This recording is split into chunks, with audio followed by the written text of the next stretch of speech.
대만이 한국 때문에 난리가 났습니다. 최근까지 미국의 전폭적인 지원을 받으며 한국에 끊임없이 도발을 걸어오던 대만.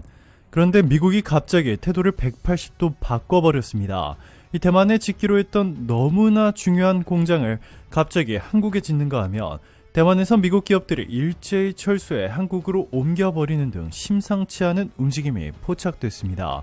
더 중요한 것은 바로 세계 반도체 동맹의 핵심인 반도체용 희귀가스를 대만이 아닌 한국에서 생산하기로 미국이 최종 확정 지으면서 이 세계 주요 외신들은 미국이 대만을 버리고 한국을 택했다라며 대만인들이 큰 충격에 빠졌다고 일제히 보도하기 시작했습니다. 한국이 도대체 무슨 일을 벌였길래 대만만 바라보던 미국이 이렇게 갑자기 중대한 결단을 내렸는지, 대만이 한국에 얼마나 심각한 도발을 했길래 미국마저 대만의 등을 돌렸는지 지금부터 이 놀라운 내용 최고 수익률에서 여러분들에게 전해드리겠습니다. 대만이 축포를 터뜨리며 전 세계 언론들로부터 관심을 받고 있습니다. 최근 곧 대만 경제가 한국을 따라잡을 것이라 외치더니 이제는 대만 모든 국민에 25만원씩 세뱃돈을 지급하겠다라며 축포를 터뜨렸습니다. 수전창 대만 행정원장은 이날 오전 청원 저수지 현지 사찰을 마치고 가진 기자회견에서 대만 정부가 초과 세수 일부를 쪼개 자국민에게 1인당 6천 대만 달러 약 25만원을 지급할 예정이라고 발표했다고 자유지보 등 현지 언론이 보도했습니다. 대만 정부는 그동안 지난해 초과 세수로 쌓아둔 3,800억 대만 달러 약 15조 7,900억 원을 어떻게 사용할지 고민해 오다가 1,400억 대만 달러 약 5조 8,100억 원을 대국민 현금 배분 용도로 정했습니다. 그는 이어 이달 22일 음력 설을 맞아 모든 국민에게 신년 축복을 드리기 위해 현금 배분을 결정했다라는 취지로 언급했습니다. 그러면서 대만이 한국의 반도체를 압도한 결과라 자랑했는데요. 대만이 이렇게 축배를 들며 한국을 도발할 수 있었던 이유는 바로 얼마 전까지만 해도 미국이 대만을 전적으로 지지해 주었기 때문입니다. 최근 미국은 대만의 패트리엇3 MSE 미사일 100기 판매뿐만 아니라 2천억 원대의 무기 수출을 새롭게 승인하는데 대만의 미국산 무기를 전폭적으로 지원해 주었습니다. 이에 대만인들의 우리에게는 미국이 있다, 그 어느 국가도 두렵지 않다 라고 떵떵거렸는데요. 그런데 중국의 반응이 심상치가 않습니다. 그동안 기껏해야 전투기나 해군 일부를 대만의 해양 국경선에 보내 위협을 주는 정도로 끝냈던 중국이 이번에는 불에 타 죽는다 라는 격한 표현을 써가며 대만에 선전포고를 날렸습니다. 중국 국방부 위챗 공식 계정에 따르면 탄커페이 대변인은 30일 최근 대만에 대한 미국의 1억 8천만 달러 약 2,268억 원 상당의 무기 판매 승인에 대해 대만 카드로 중국의 발전을 억제하고 통일을 방해하려 하는 미국의 시도는 완전히 망상일 뿐이라고 밝혔습니다. 기자 질문에 답하는 형식으로 입장을 밝힌 탄 대변인은 이어서 우리는 대만에 대한 무기 판매와 미국 대만 간 군사적 연계를 중단할 것과 대만 해협 정세 긴장을 초래하는 새로운 요소를 만들고 대만 독립 분열 세력에 잘못된 신호를 보내는 것을 중단할 것을 미국에 촉구한다 라고 말했습니다. 탄 대변인은 그렇게 하지 않으면 결국엔 자기가 지른 불에 자기가 타 죽을 것이라며 그것으로 인해 조성되는 엄중한 결과는 미국 측이 감당해야 할 것이라고 경고했습니다. 이 말뿐만이 아니었습니다. 최근 2년 새 중국 군용기가 대만 방콕 식별구역을 1727회나 진입하며 무려 4배나 증가했는데요. 전세계 전문가들은 이 중국이 곧 대만을 실제 침공할 가능성이 극도로 높아졌다라는 폭탄 발표를 했습니다. 기존에는 이번 우크라이나 전쟁에서 러시아가 대참패를 거두면서 이 중국의 대만 침공은 빨라야 2030년이라 말했었지만 최근 전망이 갑자기 바뀌어버렸습니다. 길어도 앞으로 4, 5년 내 빠르면 당장 다음 달이라도 중국이 대만을 침공할 수 있다는 폭탄 발표를 한 것입니다.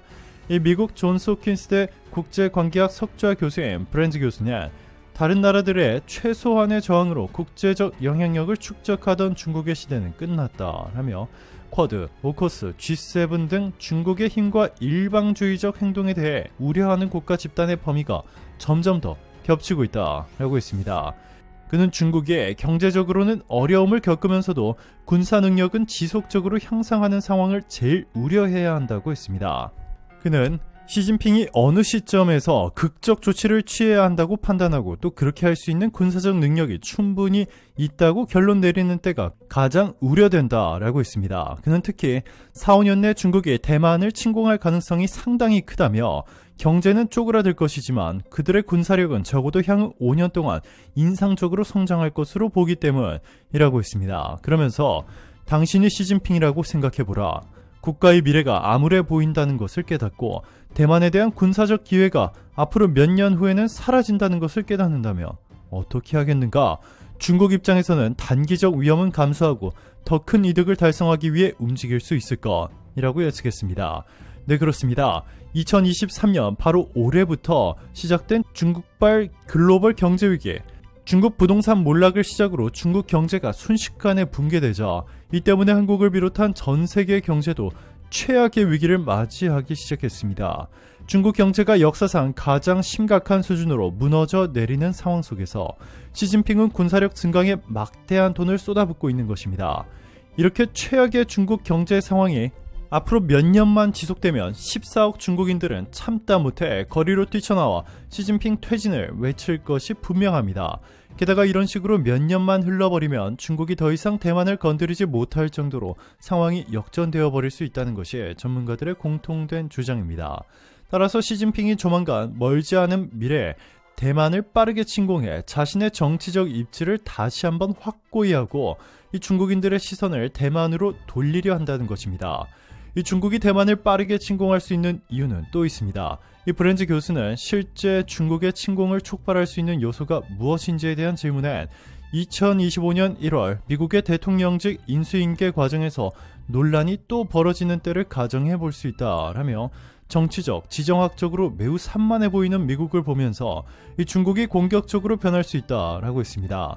이어서 대만의 2024년 총통선거가 촉발 요소가 될 수 있다며 이번에도 국민당이 대선에서 승리하지 못해 3연속 패배를 하게 된다면 이 독립 문제에 더 전향적인 민진당 총통의 부상이 더 부각될 것이고 중국은 이러한 상황을 뒤집기 위해 결정적인 순간을 선택할 수 있다라고 했습니다.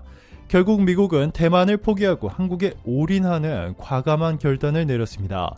이 세계 최대 산업용 가스 생산업체인 미국의 린대사가 대만이 아닌 한국에 1,500억 원 규모의 공장을 설립하기로 확정했습니다. 이 반도체 업계의 슈퍼 을이라 불리는 네덜란드의 ASML도 TSMC가 있는 대만 대신 한국에 투자를 확정 지으면서 이 세계 1위부터 4위까지 반도체 장비 기업들이 모두 한국의 연구소와 공장을 짓기로 결정했습니다. 이 반도체 생산에 없어서는 안 될 희귀가스를 한국은 전량 해외에서 수입했었는데 이 공장이 완성되면 이제 한국이 희귀가스 최대 생산국이 됩니다. 제 아무리 TSMC라 해도 이 희귀가스 없이는 생산이 불가능하죠. 이미 미국과 일본은 중국의 대만 침공이 실제 일어난 뒤에 시나리오를 가정한 군사훈련도 시작했습니다. 중국이 대만을 침공하지 못하도록 막는 이 군사훈련이 아니라 중국이 이미 대만을 점령한 뒤 어떻게 대응할지 작전을 수립한 것이라 대만은 큰 충격에 빠졌습니다. 자, 그런데 더 충격적인 것은 이렇게 대만이 믿었던 미국에까지 버림을 받자 화풀이를 한국에 하고 있다는 것입니다.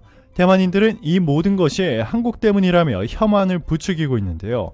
얼마 전 대만 방송사가 대한민국 태극기와 코로나를 합성해 그대로 방송에 내보낸 뒤 이 실수였다며 한국에 사과한 적이 있었는데 이번에는 대한민국 공군 특수 비행팀 블랙 이글스를 파워차이기라 표현해 또다시 논란을 일으켰습니다. 이 정도면 고의라고 봐도 무방한 수준인데요. 대만 TVBS는 지난 16일 대한민국 공군 특수 비행팀 블랙 이글스 제53 특수 비행전대가 필리핀 에어쇼 참석 후 대만의 급유를 마치고 한국으로 돌아간 사실을 보도했습니다.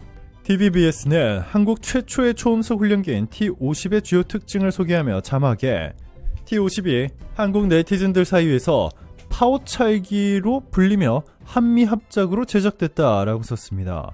훈련기를 김치로 표현한 것도 김치를 정식 중국어 표기인 신치가 아닌 중국의 절임 채소를 뜻하는 파오차이를 사용한 것도 논란이 됐습니다.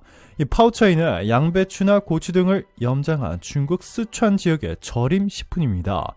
중국은 동북 공정의 일환으로 김치의 기원이 파오차이에 있다고 주장하고 있습니다.